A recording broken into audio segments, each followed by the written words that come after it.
Very good evening, all, and welcome to Dan Really Likes Wine, presented by Norman Goodfellows, and welcome, as promised early in the week, to Strauss HQ in Cape Town, where I am surrounded by art of all manner.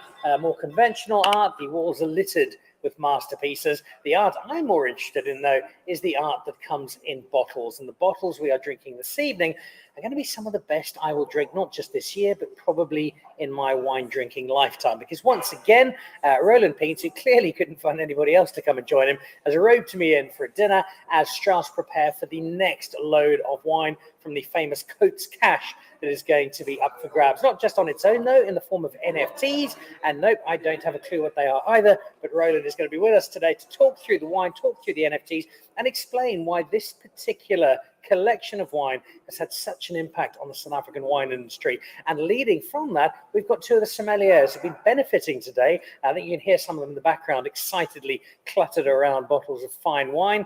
We're going to be finding out why this wine has had such a big impact on them and why it's important when you can get your hands on it to drink this kind of wine to further your wine education. So all of this is a build-up both to tonight's dinner here at Strauss with the Strauss Fine Wine team, but also a little later on in the year, the chance to buy some of this wine on auction. And again, Roland will run through all of that for us. So that is coming up.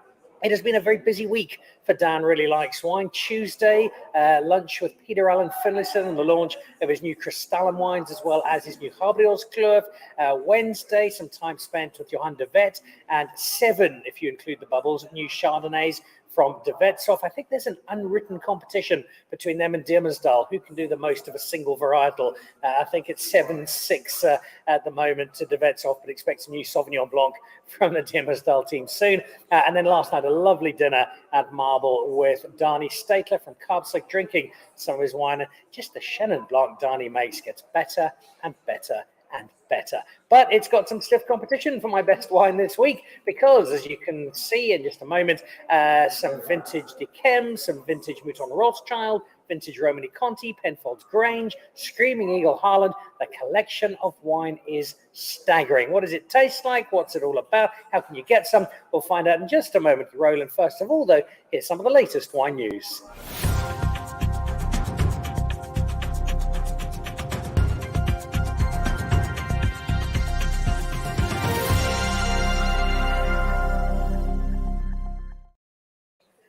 All right, kicking off with an event I am sorry to be missing. I'm not going to be down in Cape Town next week, and so I won't be able to join Hannah Storm, who is with the Element House team, Manny and Co., as they talk wine, eat great food, and celebrate one of the definitive Pinot Noir makers of his generation. There is great Pinot Noir up and down the Himalaya Valley, but there's something about Hannah Storm and the wine he creates that is just that extra special. If you'd like to join in, I think they still have a couple of seats left. You can get hold of the Element House team, and they'd love to have you along. Some great food and some excellent wine from Hannah Storm. Also coming up, a chance to eat at a cool new restaurant. Now, the thing I loved most about this when the press release dropped into my inbox, as so many do on a daily basis, Gallion makes it very clear at the bottom of it, we do not cater for, and then there was a list of dislikes, vegans, shellfish allergies, basically everything most people put down if they are of a slightly picky persuasion. So you go, it's a set menu, it's a fixed menu, you eat what you are given. This is your mum when you were 6 years old refusing to eat your vegetables. That's the Gallion approach. But I think provided you're not violently allergic to anything fish-wise, this is a place to go and check out. 99 Harrington Street, brand new. These are the guys who bought you Belly of the Beast, and they're now bringing you a seafood-inspired restaurant, Gallion. No Gallion itself on the menu, but plenty of other great seafood dishes. Start booking now. I think this is going to fill up rather quickly. Then Monday, I'm going to be down in Durban. If you are in Durban and would like to join us, I will be with Beast 10 times Harira Rugby World Cup year, which coincides rather nicely with 2.0 of Beast wines. Initially there were 4. He's decided, I think wisely, to bring it down to just the one, a Cabernet Sauvignon made with Gerard Holden, also a wine-loving rugby man, and together they have produced this wine out of the Franschhoek cellar that is now available. It's going to be available at Norman Goodfellows as well. If you'd like to come and join us for a tasting, a food pairing, and the chance to talk a little rugby with myself and Tendai, we would love to have you along. You can register through Norman Goodfellows. 100 Rand charitable donation gets gets you there. Drink some wine, eat some food, and hear some great rugby stories ahead of the Springboks' successful defence of their Rugby World Cup title. Right, and in fact, if you are around on Tuesday as well next week, there's a chance to join me and Norman Goodfellows for a Zevenbuck tasting, best producer at the recent Investec Trophy Wine Show. So some lovely wine there and some rather lovely wine today. Roland Peens, welcome back to the show. Oh, Dan, thanks for having me again, and it's nice to be around these great wines. It is amazing. I've had goosebumps all week, and as I mentioned at the start of the show, I had some of Peter Allen's new releases, and he really is making some exceptional wine. Dani de Vet, there was quite an impassioned speech from Forti, the great Italian chef who was at the lunch, saying that he believes Johan's making even better wine than Dani did, which is a big call, but making some lovely Chardonnay. Last night, Dani stayed here at Carpsec, one of the most understated winemakers we have. 3 days of great South African wine. But today you jettison me into new territory entirely, and I'm incredibly excited. For people who aren't aware of the background, just give us a quick reminder of how Father Christmas got hold of Roland Peens and said, please, can I give you lots of great wine? Sure, Dan. It's been a great couple of years since we got the phone call from Mr. Coates. Unfortunately, Father Coates passed away, and he was an aircraft engineer that flew the world for many decades. And he found a love for wine, and he started collecting incredible wines. And he had an affinity for Penfolds Grange. He collected every single vintage. Chateau Mouton, he almost had every single vintage. Mouton, he had every vintage of since 45. So he really loved a number of incredible wines, and he had a great cellar full of them. So when we saw this collection, I thought these wines have to stay a collection, because there are fine wine lovers out there who collect Penfolds, who collect Ikem. And we wanted to get it to an international market as well. So we decided to wrap each collection from a producer as an NFT, a non-fungible token. Now, we did this last year with the South African wines, Canoncop, Plain Constantia, Villafonte, Molyneux, and they were very successful, Dan. We essentially, what we're doing is we're putting these wines, or the record of these wines, onto the blockchain. And it's great for South African wines because South African wines each have a code on the bottle, that bus ticket. So the NFT, what I'm selling you, is exactly going to be the bottle that is written on the blockchain. So there's a wonderful traceability when it comes to provenance. You know exactly what you're buying. And then over time, if you were to sell the wines and not drink them, the new buyer has a lot more certainty as to the provenance, and because it's all on the blockchain, it's all prescribed there. You can see the pictures of the bottles. You know exactly what you're getting. So we've wrapped all 6 of these producers into non-fungible tokens on the Polygon blockchain. And then every single bottle is also minted as an NFT. So in the future, you could buy this collection, you could drink some, you could trade some. It really makes the contract or the purchase a lot more flexible. Added to that, we flew out a gentleman called Michael Egan, and he came and he inspected every single bottle from Mr. Coates' collection to make sure that it was 100% genuine. We had to taste through a lot of wines, and he gave his stamp of approval. And what he's done is he's given it each bottle a barcode, essentially. And so that barcode will then also be on the blockchain. So we're making sure that that traceability runs all the way through. How much of a worry is that, the authenticity of the wine? Well, it's these wines are incredibly expensive. So when there is potential money to be made, of course, the criminals move in. And yes, there are syndicates around the world that find old bottles or use similar bottles and then try and recreate fake wines. And it's a successful business. And there certainly are fake wines out there. So we wanted to make 100% sure that what you're buying is 100% legitimate. We went through every bottle, we tasted a lot, and so we're very confident that these wines are as good as they could be. Of course, they were imported with a refrigerated container. That's important here in Africa. We are on the other side of the world from where these are made. So we're very happy with the condition. We're drinking the 86 Grange here, which is it's really still in a wonderfully fresh condition. It's almost 40 years old, but it's nowhere. It's not done, is it? Well, let's kick off with Penfolds then, as an individual look at these 6 producers. Penfolds is a brand that's often spoken of aspirationally in South Africa as which winery, which brand can become our Penfolds. And I think a few people have had a reasonable crack at it. I'm not sure anybody's come close to getting it right, but it is an extraordinary success story in that you've got everyday wine you can buy for not too much, and then you've got stuff that sits at the kind of level we're drinking now. I've always admired Penfolds Grange because it's a large business. It was founded a long time ago, and in the 50s they wanted to copy what was happening in America. In France, and seeing these French wines age for so long, they thought we got to be able to replicate this in Australia. So Max Schubert was the winemaker at the time. He went to France. He got some ideas, came back, used some barrique, different type of fermentation, and he made a really rich style of wine. He actually presented it to the board and said, "This is it, guys. This is what's going to last for a long time. This is the new face of Penfolds." And they said, "Nah, we don't like it." So he continued to make the wine for a couple more years. And about 1960, he showed one of these bottles to the board again. And they're like, "Wow, this is incredible. Can you make it again?" And he said, "Don't worry, I've been making it every year." So it was first made in 1951. And the NFT that we're selling has bottles of 1951, 1952. And upwards. It's only missing a few vintages, in fact. And the 1952 is actually signed by Max Schubert. So it's a Shiraz. It's got a dollop of Cabernet in it. It's a multi-regional blend. Very clever. They're able to source grapes from Barossa, McLaren Vale, wherever they deem fit. It's not made in small quantities now. It's an incredible brand. But if you go back to 50s, 60s, 70s, these wines were groundbreaking. And they were incredible wines that have aged incredibly well. And yeah, I would love to have Vertical in my cellar. They just there's a beautiful saltiness to the wine. They're impressive when they're young, and then when they're older, they become really grandeur. Wine that is much sought after. In fact, I know one of our guests this evening, Faf Duplessis, coming along. He's been to Penfolds a few times. Absolutely loves the wine, and this in particular.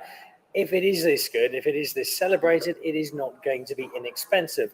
If you were to buy current release, what are you looking at for a bottle of Grange? You're looking at about 10,000 Rand, 12,000 Rand. And funny enough, as a company, they've been really pushing the prices. You can buy back vintages often for less than the younger vintages. So that's, as a consumer, that's always worth looking out for. But certainly there's some really grandeur vintages, like the 1951, because it's so rare now. They say there's only a handful of bottles left on earth. Those wines get really expensive, really pricey. Which leads to then, what do you expect this lot to go for? Sure, it's a big lot. It's 200 odd bottles, so it's a lot of Penfolds Grange.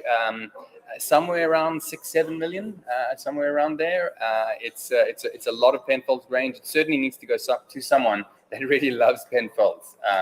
But what a snapshot of Australian and fine wine history from around the world. That sort of money, 7 million Rand, that's close on £200. So people overseas will definitely be looking at this for value. Is there a lot of interest beyond South Africa's borders in this auction? Yeah, I think we're going to be looking at international buyers for this auction. We've got some marketing that is aimed towards an international customer base. We do have some local bidders already that have logged in and that are interested. So I think there will be some local bidding, but maybe some international buyers might get it at the end, especially, as you say, when it comes to exchange rate. And these wines are expensive, but when you convert them into pounds and dollars, they're less so. On the off chance that any of my family are watching, it is my birthday next week. Just reminding you, next Friday. That would do nicely. That's the Australian contingent. You then got two Americans who join here, both names extremely well known. Let's start with the one that screams out at you, Screaming Eagle. It's one of the definitive names of Napa. Yeah, I mean, Screaming Eagle is the icon wine. It's the most expensive wine in America, and it started. I was thinking about it today. It started really from that beautiful tasting that Steven Spurrier did in Paris in 1974. There was Chateau Mouton and Ridge and some of these already classic American wines, and they went up against the French and they won. They did it very well, at least. And I think that spurred on the industry. So both Harlan and Screaming Eagle were conceptualized in the 80s and planted, and then the first vintage was in the early 90s. And they got incredible praise. Robert Parker, who was the most knowledgeable and definitive critic of the era, He gave them 100 points. They were extremely limited when you consider the market for American wines in America is so big that all of a sudden there was just a rush onto these bottles, and they weren't expensive to start off with. They weren't cheap, but the secondary market just really pushed them up. And now to get a direct allocation takes many years, and so the trade on the secondary market, makes them about the same price as Chateau Petrus. By and large, if you look at Robert Parker and the kind of wines that appealed to his palate, it was often stuff of quite a lot of substance, got big wines. There wasn't always a lot of restraint and reserve. So I'm gathering that's the kind of style we're seeing through the Screaming Eagle story. Yes, but as you'll taste it a bit later, it's certainly very well done and elegant, and you could confuse it maybe for a South African wine, maybe for a very rich French wine. There's high praise for you, Roland. It's a big, bold Cabernet with lots of oak, that's for sure, and it's built to age for a long time. But it's a really luxurious product, and it's when you taste it, you'll taste quality, you'll taste expensive. How far back are we going with this lot? 1995 is the oldest from Screaming Eagle up through to 2010, and there are 20 bottles in that lot. So it's a relatively small lot, but to get 20 bottles of Screaming Eagle is quite a thing in itself. So that is the smallest lot, and that's around 1.5 to 2 million rand. All right, it's still a hefty amount, but as you say, this is not wine you can pick up when you nip down to Norman Goodfellows and buy yourself a couple of bottles for dinner. Two down, you've got a third wine, a second American wine. Tell me a bit about Harlan. So Harlan started famously by Bill Harlan at about the same time as Screaming Eagle, also from Napa. Very similar sort of style, perhaps a little bit more elegant in its character. Also long aging Cabernet. And Harlan is just behind Screaming Eagle when it comes to royalty in the Napa. And this is a big collection going from 1990, which was the maiden vintage of Harlan, from a Magnum all the way through to current release. So that's 40 odd bottles and a really incredible snapshot of Harlan Estate. In terms of its representation of the very best of Napa, what for you when you drink this wine makes it stand out? It's the tannins. Both the wines that you'll taste later, they have unbelievable tannins. They're able to have beautifully ripe fruit at a moderate alcohol, lovely freshness, but it's the tannins and that length that really carry them through. They're as good as any wines in the world, as good as any Bordeaux wines. They're just top-end Cabernet, and we all love Cabernet. Bordeaux mention leads us rather nicely on to the next two wines. In fact, it's one I think you might be able to pour for me in just a second. I just had a bottle here that I thought maybe we should try, the 61. Now, the last time we drank fine wine together, there was some 61 as well. I know. I don't know why we're drinking so much 61 these days. You get a bit sick of it after a while, don't you? Well, it was a good vintage, 61. If you think about it, this was a completely different era for the world of wine. Wine was made more rudimentary, more simply. Actually, I remember Michael Fridjon telling me a story about how he went to Chateau Margaux in the 20s. No, it couldn't have. Was it? Would he have been in the 20s? Definitely the 20s. No, it was a little bit later than that. Out of the middle of his career. It could have been the 60s, where he was saying that Chateau Margaux, they used to have the press juice run on the floor, and then they'll put it straight back into the tank. They wouldn't waste it. And if you think about Bordeaux today, they go through such a strict quality regime to get to that final bottle of Lafite or Mouton or Margaux. So this was a different era. You can actually see on the bottle how much they've made. 76,000 half bottles, 11,000 full bottles plus magnums. They make a fair amount of Mouton. And that's, I guess, part of the story and part of their success is that Bordeaux has been able to proliferate the world. You can drink fine Bordeaux in many parts of the world because there is volume, and something that we don't have in this country. And this is a wine now, it's 82 years old. Good math. 62 years old. There we go. 62 years old. The wine's kicking in, and you can tell straight away it's not, made in the last couple of years, but you certainly wouldn't have picked it at old in a blind tasting. What is it about Bordeaux that allows the wines this kind of sustainability? Well, they've been a leader in fine wine for a very long time. So people underestimate that. If you go back to the 19th, 18th century, fine wine used to leave Bordeaux and Porto in Portugal, and it would go to the markets directly. The UK, Belgium, So really, it was a shipping port, and it was very quick access to the markets. There was a lot of it, but of course, it's the perfect place for Cabernet and Merlot, and that's really why it's been so successful. The wines tend to be quite tannic. They're difficult to ripen often, but in a good vintage like this, they're fully ripe. There's a lot of tannin, and they're built to age. And this wine is singing. Yeah, at 62, it's still got some primary notes and some earthy, leafy notes in it, but it's still fresh and lovely. The previous wine was, of course, a tribute to Erling Haaland, the Manchester City striker. This one is an offshoot of Rupert Rothschild, doing rather nicely. As soon as Rothschild's in the name, immediately there's prestige, and it speaks to something far more than just whatever the product is. The kind of wine buyers you've got here, are these guys who are buying it because they love that wine, or do you think there's an element in the market that goes, right, this is prestigious stuff, I want it because this name is just so established? Yeah, I think it's definitely that, and Mouton has been very successful. The owner at the time, one of the Rothschilds, I think it was Eric, in 1945, wanted to signal the victory of the end of the Second World War, and so for the 45, he commissioned an artist to put onto the label, and it ended up being a genius move, because every year the label's different, and so people started collecting it. I'm missing the 67, I need to get the 67, which artist is that? And incredible marketing story. So you do find a lot of people that collect Mouton because of the labels. It's not the first time that we've sold a vertical collection of Mouton. This one is just by far and away the most definitive. In 1945, 46, 47 magnums, all the way through.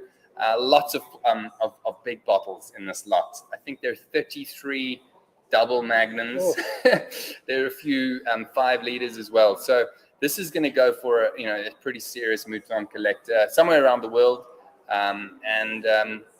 It's what a collection. Benchmark price here? Yeah, somewhere around the 8 million, around there, for 176 bottles. That's about a quarter of South Africa's GDP, if you get this right.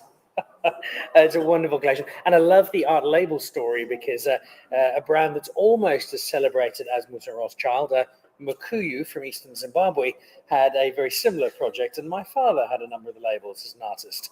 I think those pieces are still in the National Gallery in Harare next time you're doing a bit of art viewing up in Zimbabwe. The wines you're eating tonight, most of them I have, thanks to you, had a taste of, but there's one this evening which I'm truly excited about, because it is as big a name as there is in wine, and it's one I have not had. Tonight, I have my first taste of Domaine Romanee Conti. Cool. It's amazing that we can be in this industry for 20 years, 30 years, and you might not get an opportunity. And that's why we've incorporated the Sommelier Association, and we've got 9 sommeliers here to drink and taste all these wines tonight. It's fundamental that if you're in the profession, that you get to understand what the true icons are and really just understand and have a comparison with all other wines.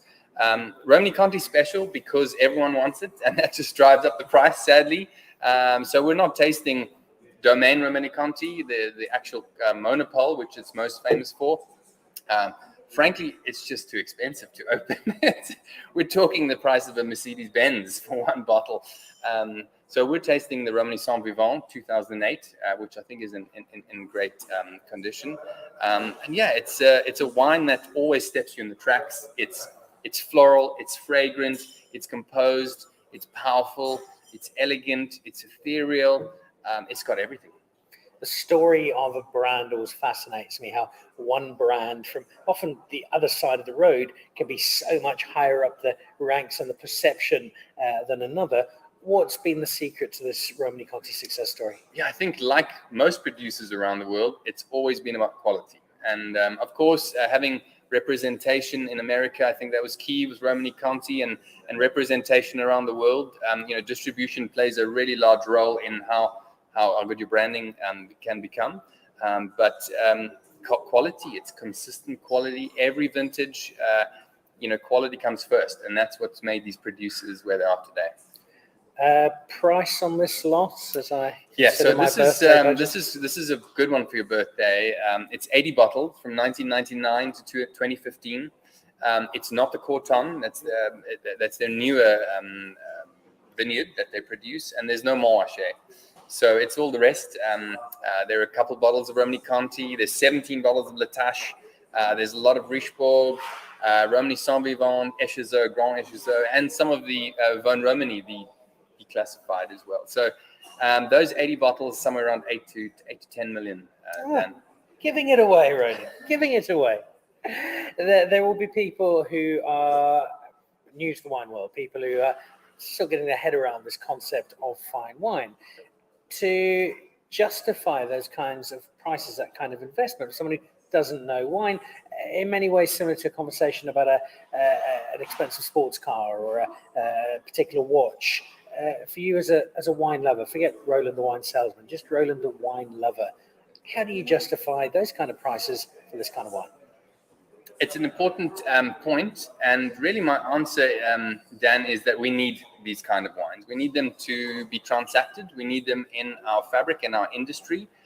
If you don't experience the very best wines, there's no way for the industry to ever reach that sort of level. So hopefully we don't have to pay for them ourselves, because we can't. They're too expensive. But there are people out there that share these bottles and that allow sommeliers to taste them. And it's a great opportunity tonight. I think most of the sommeliers hadn't tasted Romanee Conti, which is really sad, and it's a market. It's very much like there's a market out there for luxury cars and luxury paintings and houses. There's luxury wine out there, and we need for people to be able to operate in that environment. We've got one more wine to try, but I'm going to come back to that with you at the end of the show. Okay. We've got Laurie joining us in just a second to talk about her thoughts as a sommelier on the wine, and Spencer as well. So we'll get you back right at the end to try the Chateau de Chem and give us a final note on the wine that's coming off for sale. Thanks, Dan. See you in a moment. So there we go. Roland Peens, who oversees fine wine for Strauss, together with Higo and an all-star team, and they have been spending the afternoon doing something which I am really, really grateful for. That is spending time with some of our leading sommeliers and giving them the chance to experience the kind of wine that just does not come across your palate terribly often. And we've got two of those sommeliers to catch up with. Spencer Fondomir is a regular on the show and chair of the Sommelier Association. But before we get to him, very warm welcome to the show, Laurie. Lovely to have you on. Dan, lovely. Thank you. I can see from the glitter in your eyes that you are just as excited as I am to be part of today. It's not bad to be here, is it? From not even a sommelier perspective, from a wine lover's perspective, this is the chance to engage with Picasso, to engage with Rolls-Royce, to be part of wines that are just such a part of the fabric of the history of wine. I mean, it's not something that you come across very often. It is a dream come true when you get to taste these wines, and not only, we're not talking current vintages. When you're getting served the 61s, and it really is when you get offered the opportunity, you move mountains to be here. As a sommelier, the perspective that these wines now offer you going forward, how much is this going to recalibrate your understanding of fine wine?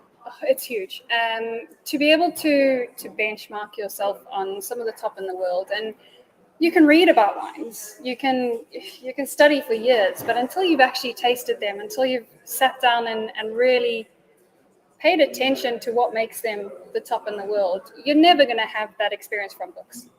So this is, and to be able to talk to people, to educate people. Education is a big part of sommeliers, to be able to speak to them and try and explain why wines are what they are. You have to be able to taste them. So the fact that you've now got that experience and you can pass it on is huge.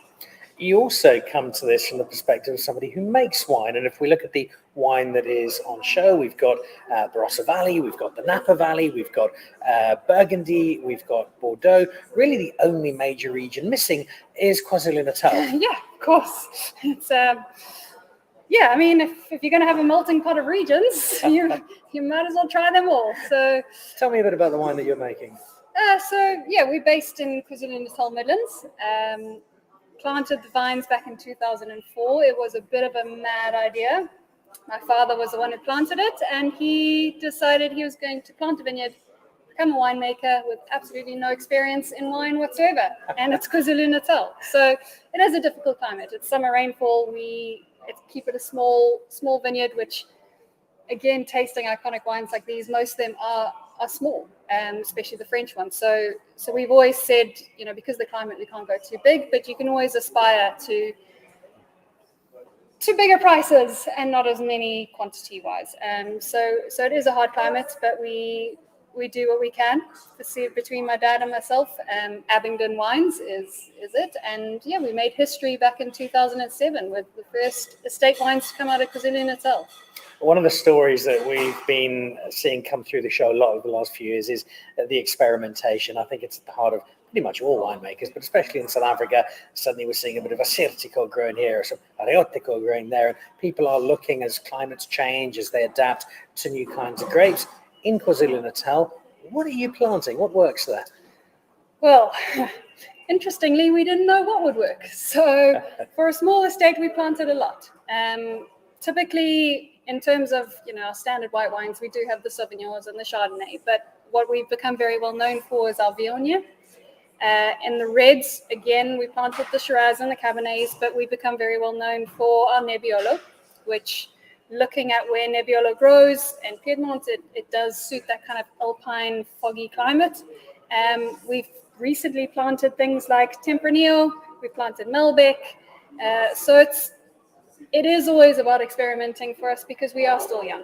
So still finding your feet in terms of what works, or are you starting to get a sense? We Obviously definitely, but some of the others. Yeah, we definitely have a sense, but you also got to keep yourself interested. And you never know what could be the next best thing. It might fail, but it might work. And so we do have our staples, but there's always going to be introducing, and as you say, climate change. Every year is different. So you might as well have a variety. Maybe in 50 years' time, we'll have the Abingdon NFT sale with Strauss as you get going, following in the footsteps of these terrific wines, all of which I think we can't wait to drink and drink as much as we possibly can of them because they just look so good. Is there one in particular that's really got you excited tonight? I think Romanee Conti is, we know that is the holy grail in terms of Burgundy, and can't wait to taste that. But I mean, it's hard to choose. You look at the selection, and I think we're being treated to a fair amount of wine tonight, all of which are not your everyday wines. Well, speak for yourself, really. Sorry. Can I come for dinner? With great pleasure. Just bring some Abingdon with you. Before we let you slip away and bring Spencer in to tell us a bit more about all of this, just from a sommelier perspective, as part of our wine industry, I'm very pleased to see, certainly from my perspective, the value of the sommelier seems to have grown over the last few years. Now, the association's worked really hard on that. More restaurants with sommeliers, more understanding, I think, from restaurant customers and clients that the sommelier engagement is such an important part of having a great meal out. This kind of support from Roland and his team through the Strauss auctions, getting this wine out to people like yourself, people like Spencer, how much further is that going to push the status of sommeliers, the ability of sommeliers here in South Africa? Hopefully, and as you said, it has been huge growth. So this is very big for South Africa in terms of bringing in the wines, raising the education, and you can't really just buy these wines without having that education. So hopefully the sommelier's role is to be able to assist in just knowing a little bit more. And I think we saw with just the expertise of Roland how much more you can gain from a bottle if there's someone to assist you through that. Also just opening the bottle when the cork is 60 years old does also help. But I think it's huge for sommeliers, and I think bringing these wines and giving us the opportunity to taste these wines, giving South Africans the opportunity to own and buy these wines, but the education around them, the stories around them, and to really appreciate the taste profile for the industry as a whole, not just sommeliers, but for the entire industry. It's a phenomenal event. I will leave you with a request, if I may, when the time suits, to descend upon KwaZulu-Natal and come and see what you're doing in person, come and do some filming, because I think it's another really cool, fun, different story, and one you're clearly enjoying, but also having some success with. So we'd love to come down and have a look. Thank you. Magic. Well, enjoy the evening. Cheers, enjoy the wine. Too. We'll see you for some more a little later. Perfect. There we go. The first of our two star sommeliers, and explaining just why this is so important for the industry, but also just how much we are going to love this evening. Now, Laurie is one. The other is someone I used to be able to call Spencer once upon a time, but now I have to refer to him as Mr. Chairman. I'm not allowed to look him in the eye. I have to be very deferential because he's terribly important in the sommelier world. He's also extremely happy, and Spencer, not hard to see why. Surrounded by some pretty good wine this evening. Like if I never drink anything again, like tonight, wow. Yeah. I have to warn you, I did one of these dinners with Roland at the end of last year. Yeah. I drank beer for a week just to send your wine out. Although, in fairness, the one thing I got from some of the dinner we did towards the end of last year, yes, the wines blow you away. The most extraordinary evening I'd had up to that point in terms of wine. But it wasn't that there was a chasm between that international wine and the best of South African. You certainly understood how good it was. You understood why it was so good, why there were crazy sums of money attached. But I didn't leave that dinner thinking, gee, I wish South Africa could do something like this, because I did feel there were a lot of our top wines that are heading in that same direction, that have got a similar, if not quite the same claim to fame, then certainly do belong in the same room, if not quite at the same table. They'd stand up. Like they wouldn't embarrass you. If you came to a dinner and you brought the best of South Africa and it was standing up against this, yeah, sure, they'd stand up. Totally. But so it's a good question. I don't know where to begin on this one. I think the iconic attachment, where it's more than what's in the bottle, right? That becomes the thing, And so earlier we tasted the 61 Mouton, which is over here. I might pour myself a touch more. I came with an empty glass. Can I talk you into some, Spencer? If you must. It's just something I had lying around. Well, it was my strat to come here with an empty glass in the hope. This wine is 60 years old. Like, that's ridiculous. Like, my dad isn't 60 years old. Is he? No. Yes. No, not yet. Okay, great. So you know what I mean? Like, so that's iconic, and then it becomes a little bit more than what's in the glass, because when it's purely what's in the glass, and if you're judging a competition and it's blind and you have 7 wines in front of you, and that's often been a thing with these iconic wines. Yeah. And probably also a thing, even with South African wine competitions where you don't have the best South African wines. So you did a cool article. I read that article on nice one. Thank you. But you have everything to lose, because you have the iconic status, and then you showed up by the supermarket wine, which everyone enjoys better on the day. And so, from a matter of taste and all that, there's a variety of things that will influence your general enjoyment of 5 glasses of wine in front of you. But you put the theatre behind it and say, listen, this is a wine that's 61 years old from an iconic property that, and that's probably where we're not yet, but we're very much on the way towards. There are 2 points of departure I want you to come from. I'll get to just Spencer the wine lover in a moment. But Spencer the sommelier, and more particularly chair, the real win for South African wine for me from this collection is that the wine is being offered to you and to your colleagues as part of the wine education. Now, there's no way that this selection of wine would normally be available to young sommeliers, established sommeliers, even like yourself, as part of the training. What impact does this have on your sommelier community in terms of the understanding of wine? It's massive. It's massive, and that how good is good, right? So you need the benchmark. Who's the fastest? Who's run the fastest 100 meters? It can be measured.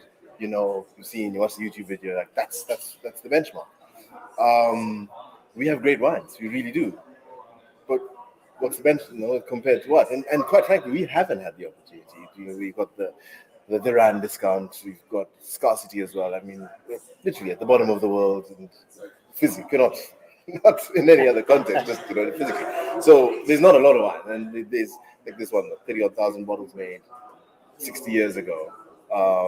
By the time it filters down here, you'd be lucky to even catch a glimpse of one. If you see one in a magazine, you're doing really well. For me personally, in my own sommelier journey, this was the stuff we read about. You saw in the magazine, you saw in the textbook, and thought. And so this opportunity is incredible, because now suddenly push the ball, you see what good is, you see what that means, and that's awesome. And then broadly speaking, and speaking to the opportunity and the fact that the entire SASA team is here, you can't really discount that because people see you and they see themselves in you, and I think that's what this role is really about.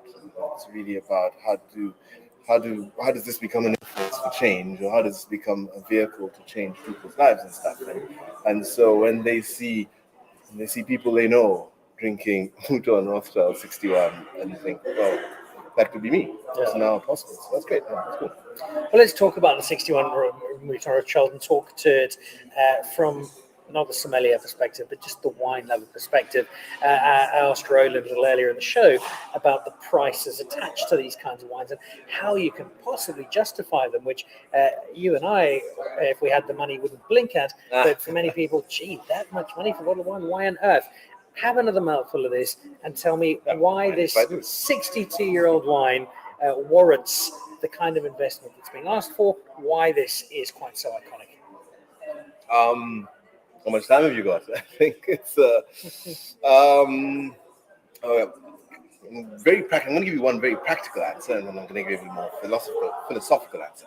In a practical sense, if you rented space in a storage facility for 61 years, £2 a month, 61 years later, times 12 times 2.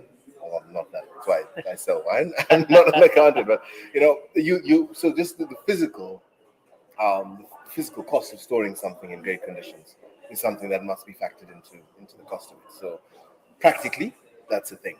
And then philosophically, then discuss basic business: scarcity, demand, supply, and then it's been benchmarked. So this has been benchmarked as one of the iconic wines from an iconic producer from an iconic year, and there's only so many, and wine does that, and not many other things can.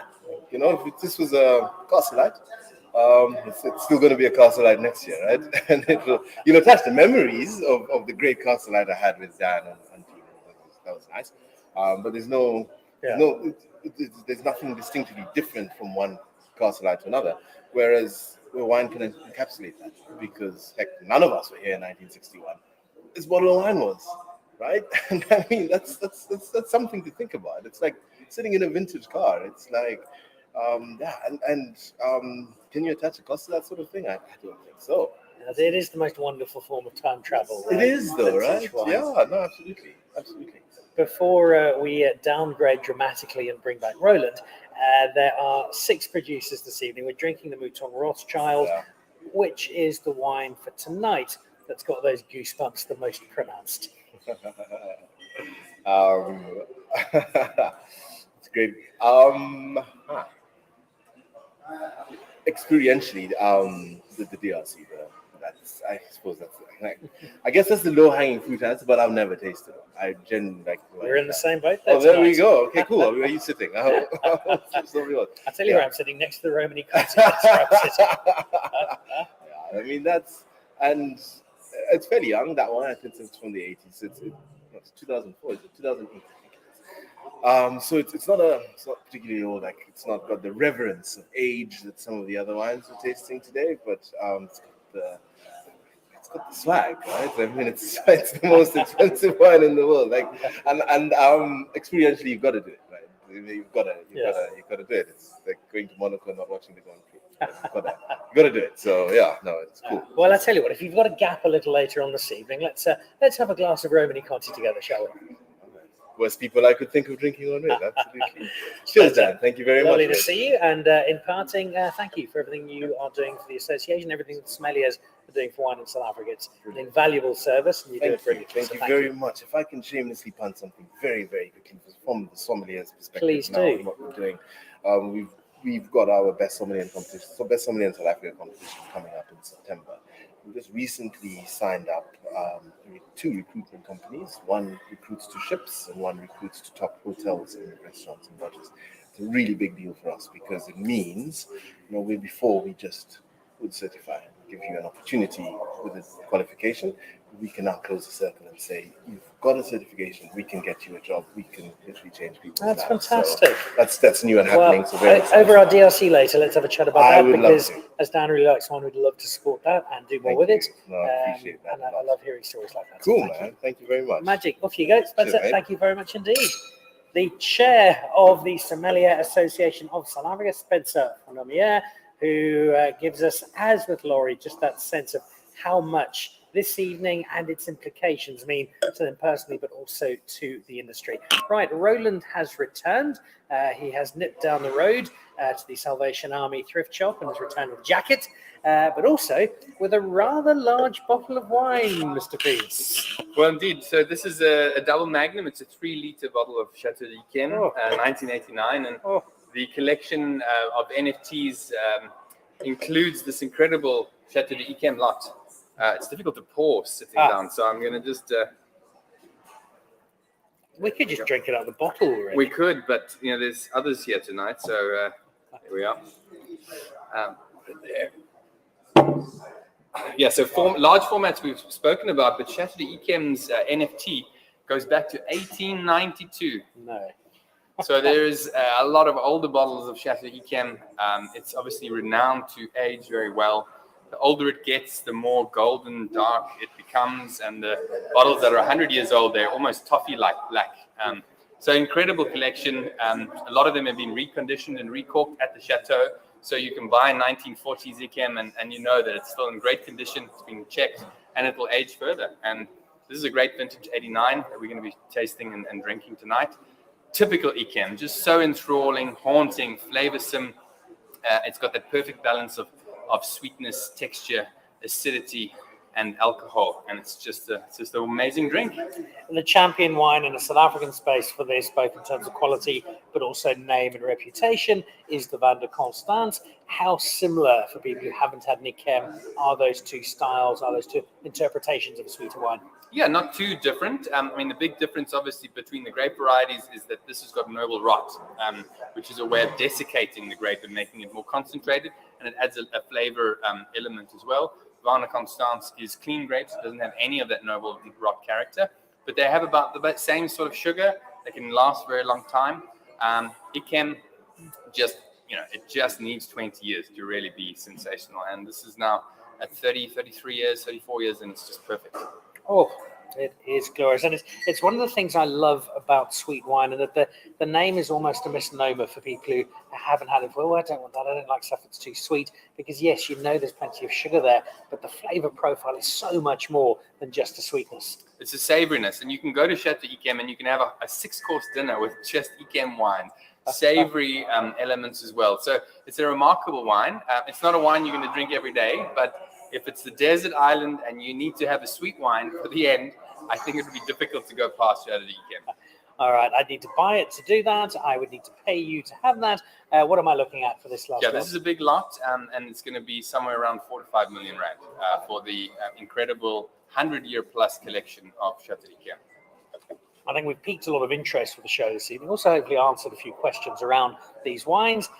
The remaining question is when?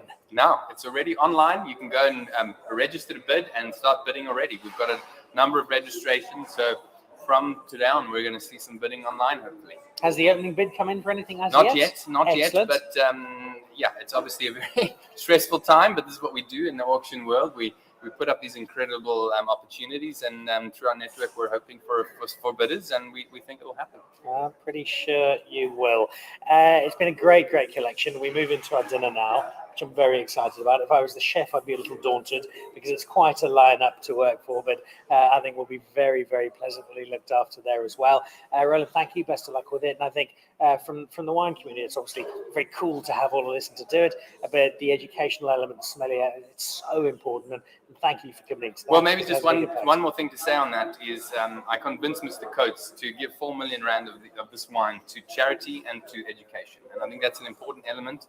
We've so far 200 plus people have tasted from this collection already. So we've done a lot of education of young winemakers, sommeliers, and so on. And I think that's an important part of this, is to try and share. Wine is about sharing. I mean, you can't drink a bottle of wine on your own. Not unless you're Dan, I guess. And I would do so very, very happily indeed. Nobody is getting any more of this. Roland, thank you. It's lovely hanging out with you talking wine. And here's to a great evening ahead. Thanks so much. Cheers. So there we go. That wraps us up for the show today. Dan Really Likes Wine coming to you from Strauss & Co. in Cape Town ahead of a very special dinner bringing together some of the great vintages of Mouton Rothschild, of Romanee Conti, of Chateau of Harlan, of Screaming Eagle, and some wine coming to you from Penfolds Grange as well. You can hear the party starting in the background. I think that's a guy called York breakdancing again, which is never a pleasant sight. Join us again on Monday. I am live from Durban and Norman Goodfellows with Tendai the Beast and Tararira talking about his brand new wine, the Rugby World Cup, and the love of wine of a Zimbabwean prop forward. That's it for now. I'm off to drink some world-class wine. Big thank you to Roland Peens and the Strauss & Co. team, as well as to Spencer and to Laurie. And if I survive this evening, I'll see you on Monday. Goodbye.